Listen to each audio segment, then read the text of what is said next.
May your day and your entire week ahead be truly blessed. Welcome to our deep dive. I am so glad you're here with us. Yes, thank you. And hello, everyone. I am really looking forward to this one. Same here. I want you to just picture a freezing winter night. You are standing in a dark, overgrown olive grove. Right. It's totally quiet. Exactly. It's completely still. But suddenly, the stillness shatters. You hear this rhythmic, terrifying clatter of military armor. You see the harsh, flickering light of torches just cutting through the ancient trees, illuminating this armed mob closing in on a single man. It is an incredibly tense setup. I mean, what starts as a clandestine midnight arrest in a garden is going to spiral in just a few short hours into a massive clash of empires. Yeah. And it forces a cynical Roman politician to make a decision that, still echoes today. That rapid escalation is exactly our mission for this deep dive. We are looking at chapter 18 of the Gospel of John today. Which is packed with details. So packed. We are using the notes, maps, and commentary from two comprehensive study Bibles, the Holman and the NAA study Bibles, to really peel back the layers here. Our goal is to figure out how a relatively quiet religious dispute, legally and politically, explodes into a Roman execution by dawn. It is a crazy progression of events. It really is. Okay, let's unpack this. We have the arrest, the shadow trial, and then the political showdown. Let's start right where the text does. Jesus and his disciples are crossing the Kidron Valley. Which is actually a really important geographical detail. It sets a rather ominous mood right from the start. How so? Well, the Holman historical background material notes that the Kidron wasn't some lush flowing river. It was a wadi. Oh, right, a seasonal stream? Exactly. It only flowed with muddy runoff after heavy winter rains. So you have to imagine them navigating this dark, treacherous, muddy ravine moving away from the city toward a garden on the Mount of Olives, an area we traditionally know as Gethsemane. And marching right behind them is this terrifying arresting force. John's account mentions a detachment of Roman soldiers, a cohort, alongside temple police from the Jewish religious elite. Yeah, and a full Roman cohort could be anywhere from a couple hundred to 600 heavily armed men. Which is massive overkill. Plus, they're carrying lanterns and torches. Now, I was looking at the timeline of the Jewish calendar, and it hit me.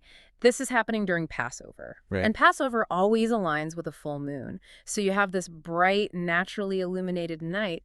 Why do they need all these lanterns and torches? Is it just psychological intimidation, or is there a tactical reason? It's a great tactical question, actually. The historical consensus from the study Bibles shows they weren't just taking a stroll down a moonlit path. This was a search and destroy mission. Because of the terrain. Exactly. Mm-hmm. Olive groves have incredibly deep shadows. They have stone presses and caves. The Roman and temple forces fully expected that they would need to flush a fugitive out of the darkness. And that massive military presence.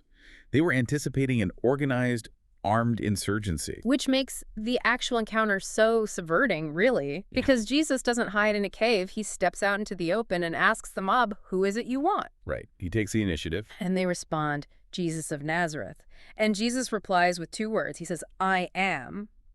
And the text says this massive, heavily armed strike force physically recoils and drops to the ground. The theology behind those two words is staggering. I mean, in the original Greek, the phrase is ego eimi. Ego eimi. Yes. And in the context of first-century Judaism, that isn't just a casual way of saying, yeah, you found the right guy.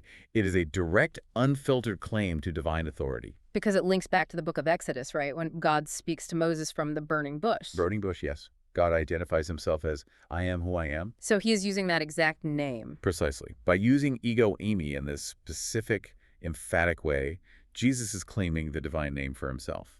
And the study notes highlight that the reaction of the soldiers falling to the dirt isn't some strategic military retreat. No, obviously not. It is presented as an involuntary physiological response to a momentary flash of divine sovereignty. The human nervous system simply short-circuits in the presence of that absolute authority. It is just a profound moment of stillness. But it shatters almost immediately because Peter decides to launch a one-man war. Oh, Peter. Yeah. The text says Peter draws a sword and cuts off the right ear of the high priest's servant, a man named Malchus, which John's account is the only one that gives us the victim's name, by the way. It's a very specific detail. It is. Yeah. But reading this, I kept wondering about the mechanics of this. Peter is a Galilean fisherman. He's like a poorly trained bodyguard here. How is he even walking around Jerusalem with a sword? Well, you certainly don't picture fishermen wandering around like gladiators. But the specific word used in the original text points to a weapon called a gladius. A Roman short sword. Exactly. Oh. Or a machera. It was designed for close-quarters infantry combat. Relatively short, incredibly sharp, and very easy to conceal under a heavy cloak. Which tells us a lot about the atmosphere of Jerusalem during Passover. The city's population would swell massively, and the air was just thick with revolutionary tension against the Roman occupation. Yeah, the fact that a fisherman felt compelled to secretly carry a concealed deadly weapon just to walk the streets at night shows how explosive the political climate was. For sure. Peter is strapped, and when he sees his rabbi threatened, his fight-or-flight response kicks in, and he swings for the head. He swings for the head, misses, and gets the ear. But Jesus completely diffuses this volatile situation. He tells Peter to put the sword away, and he asks, "Shall I not drink the cup the Father has given me?" That metaphor of the cup explains the mechanism of the entire narrative.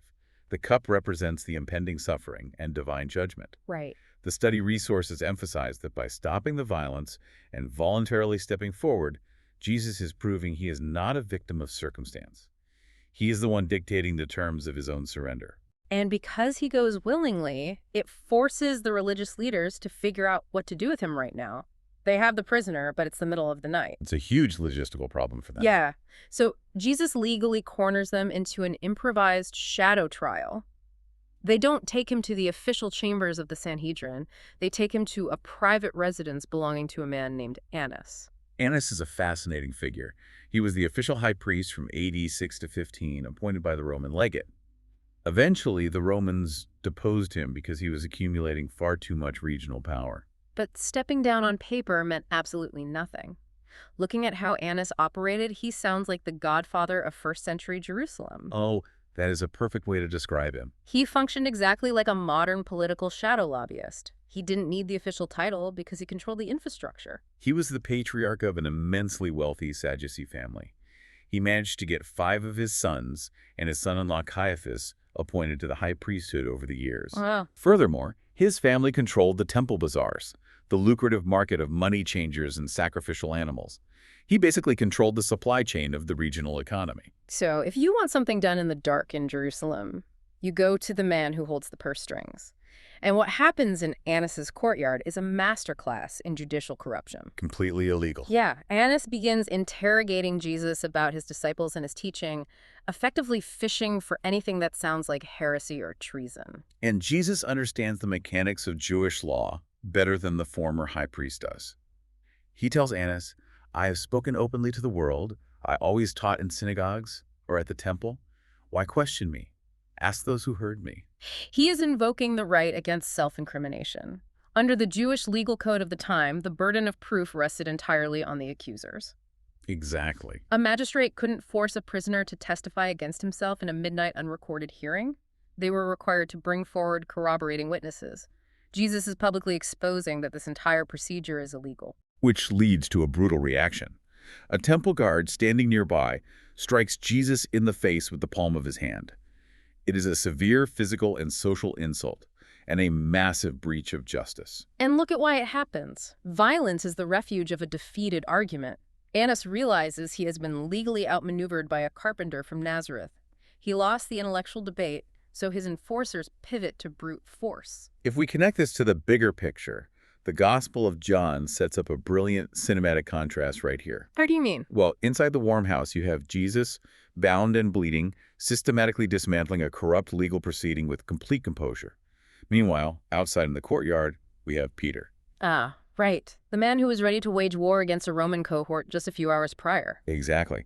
And now he is shivering by a charcoal fire. The text notes the charcoal fire specifically, highlighting the cold, physical reality of the night. Because it was a cold night. Right. And a servant girl asks if he is a disciple. He denies it. The tension ratchets up incredibly high because as he stands there, another person recognizes him. And it happens to be a relative of Malchus. The very man whose ear Peter severed in the garden. The psychological pressure on Peter at that moment is unimaginable. He is surrounded by the very police force he just assaulted. So he panics. He issues a third denial, and immediately a rooster crows, fulfilling the exact prediction Jesus made hours earlier. It's this devastating, emotional collapse. The contrast is clear. Jesus stands alone, because human loyalty, even at its most passionate, is incredibly fragile under pressure. Wow. And speaking of pressure, as dawn approaches, Annas and the religious elite realize their midnight interrogation has failed to produce a clean conviction. But more importantly, they hit a massive jurisdictional wall. Right, because they want Jesus dead. Mm. But the legal mechanism to do that isn't in their hands anymore. They have to drag the might of the Roman Empire into their religious dispute. They need a Roman executioner. So they transfer Jesus to the Praetorium, the headquarters of the Roman governor, Pontius Pilate. Which brings us to one of the darkest, most absurd bureaucratic loopholes in all of history. I was reading this and just shaking my head. The Jewish leaders march this battered prisoner right up to the gates of the Roman headquarters, but they refuse to go inside. Because stepping into a Gentile residence would render them ceremonially unclean. It's just staggering hypocrisy. They are obsessing over ceremonial purity so they can eat the Passover lamb, all while they're actively conspiring to execute an innocent man. It's true. They won't step on a Gentile rug, but they'll gladly use a Gentile cross. It reveals how legalistic systems can completely rot the moral core of a person. But why do they need Pilate at all? The commentary dives deep into a concept known as the jus gladii, or the right of the sword. Right, because Rome was an occupying force. And the first rule of an occupying empire is that you maintain an absolute monopoly on capital violence. Exactly. The Romans stripped the Sanhedrin of the authority to carry out the death penalty.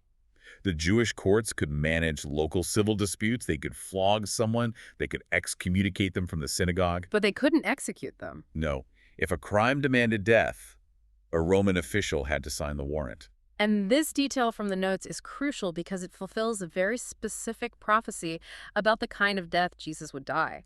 If the Jewish leaders still had the power of capital punishment, the traditional method for blasphemy was stoning. But because they are forced, by their lack of jurisdiction, to hand him over to the Roman state. He faces Roman crucifixion instead. Precisely. So Pilate is forced to come outside to them. He is this aristocratic Roman prefect, likely annoyed at dealing with provincial religious disputes before breakfast. He looks at Jesus and cuts straight to the only issue Rome cares about, which is treason. He asks him, "Are you the king of the Jews?" Pilate is assessing a threat. Does this man have a militia? Is he going to disrupt the tax collection? And Jesus responds by completely redefining the concept of a kingdom. He says, "My kingdom is not of this world." And he provides a totally logical proof for this. He says, "If it were, my followers would have fought in the garden to prevent my arrest." He is referring directly back to the garden. He told Peter to put the sword away. Jesus is explaining to Pilate that Roman authority is built on coercion, violence, and the edge of a gladius. The kingdom of God operates on an entirely different mechanism. Jesus tells the governor, "The reason I was born and came into the world is to testify to the truth." This raises an important question about worldview. You have Jesus, the philosopher and king, speaking about absolute eternal truth. And standing across from him is Pontius Pilate, the ultimate pragmatist. And Pilate delivers what has to be the most world-weary, cynical line in antiquity. He looks at Jesus and dismissively asks, "What is truth?" For a Roman governor whose career is built on appeasing the emperor on one side and suppressing revolts on the other, truth is entirely malleable. Right. To Pilate, truth is whatever narrative prevents a riot today. He sees no political threat in Jesus. He literally tells the crowd, "I find no basis for a charge against him." But Pilate is weak, and he wants a compromise that gets this headache off his desk. So he tries to use a Passover custom to release him. It was a customary gesture of goodwill for the governor to pardon one prisoner during the festival. Pilate assumes the crowd will take Jesus, allowing Pilate to just wash his hands of the verdict while looking merciful.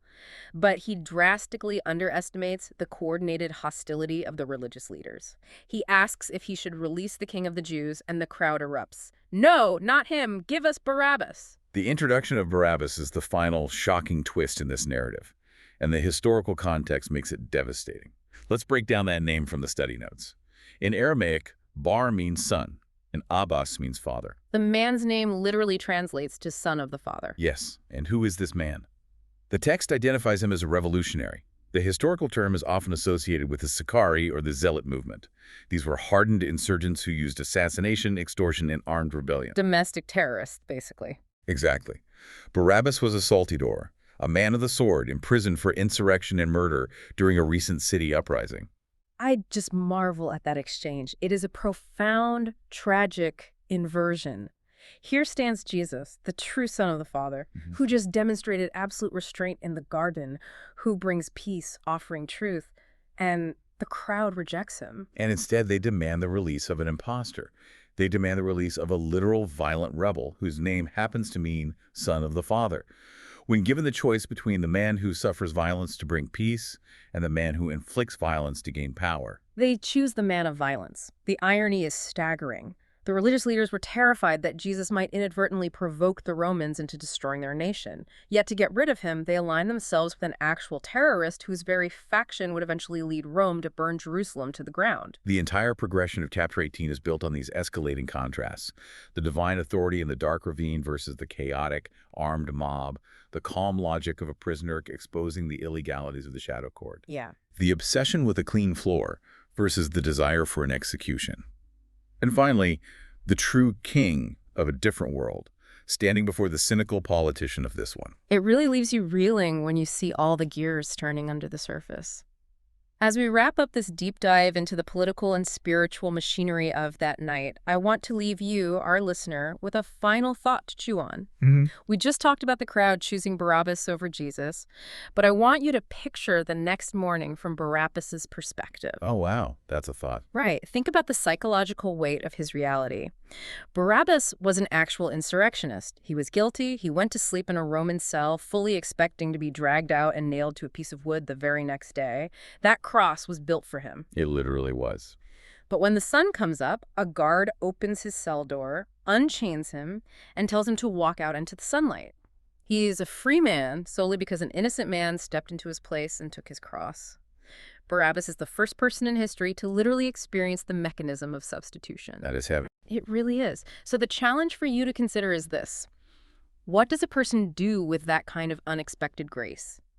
When you wake up and realize that the fatal consequences of your own rebellion have been absorbed by someone entirely innocent, how does that change the way you walk out of the cell and live the rest of your life? It's something worth exploring as you go through your day. Absolutely. Thank you so much for exploring this profound narrative with us.